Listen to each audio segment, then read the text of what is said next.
सम्राट कौन है, आप या मैं? एक कहानी है। एक बादशाह था, बड़ा सम्राट। शिकार करते हुए भटक गया, साथियों से छूट गया।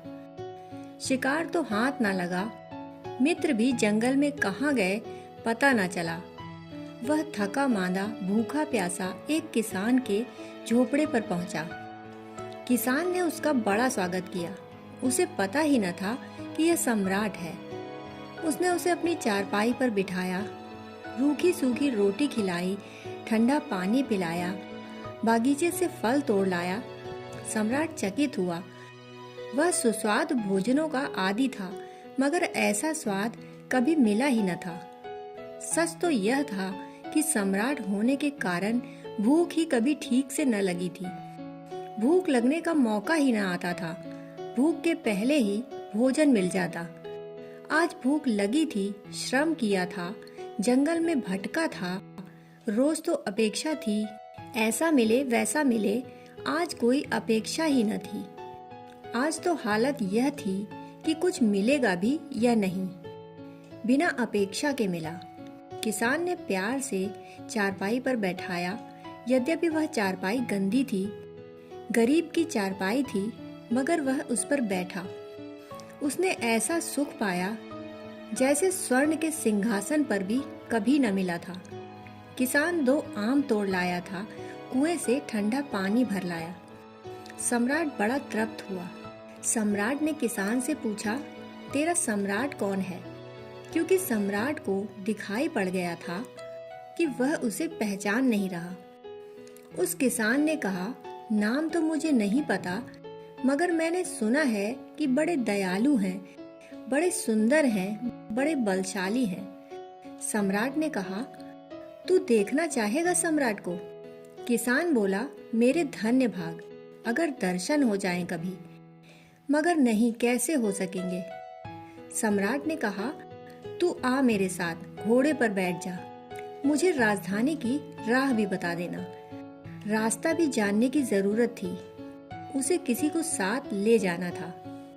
इसलिए सम्राट ने कहा, तू राह बता देना, मैं तेरी सम्राट से भेंट भी करवा दूंगा, महल में तुझे ठहरवा भी दूंगा। सम्राट ने सोचा कि इसे चकित करूंगा। किसान सम्राट के साथ घोड़े पर बैठ गया। दोनों चल पड़े। रास्ते में किसान ने कहा, एक बात पूछूं? राजधानी तो मैं कभी गया नहीं।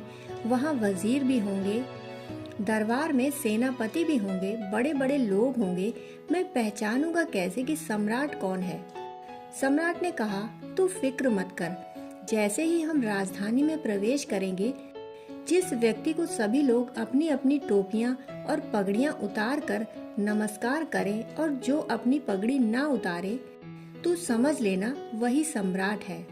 सम्राट जानता था कि जैसे ही हम राजधानी में प्रवेश करेंगे, लोग सम्राट को अपनी अपनी पगड़ियां उतार कर, सिर झुकाकर नमस्कार करना शुरू करेंगे।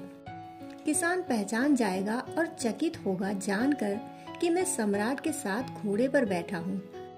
आनंद मग्न हो जाएगा। जैसा आनंद इसने मुझे दिया है, उससे 1000 गुना आनंद मैं इसे दूंगा। राजधानी आ गई, शहर में प्रवेश भी हो गया।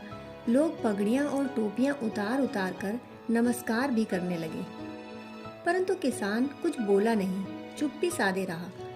सम्राट ने पूछा, क्या बात है, समझ में आया कि नहीं? उसने कहा, मैं मुश्किल में पड़ गया हूँ। आप भी पगड़ी नहीं उतारते, मैं भी पगड़ी नहीं उतारता। पता नहीं सम्राट कौन है, आप हैं कि मैं हूँ? यह तो बड़ी मुश्किल हो गई। अहंकार ऐसी ही भ्रांति है। अहंकार को भ्रांति है आत्मा होने की। अहंकार आत्मा नहीं है, मगर दोनों बहुत करीब करीब एक ही घोड़े पर सवार हैं। जैसे आदमी घोड़े पर सवार हो तो उसकी छाया भी घोड़े पर ही सवार होती है। बस ऐसे ही आत्मा के साथ अहंकार की छाया भी घोड़े पर सवार है। जब आत्मा अपनी टोपी नहीं उतारती तो छाया भी कैसे उतारेगी? छाया की भी टोपी लगी हुई है, छाया भी अकड़ी हुई है। छाया पूरा मजा ले रही है। हमने छाया को समझ लिया है कि मैं यही हूँ। दोस्तों, कहानी सुनने के लिए आपका बहुत बहुत आभार।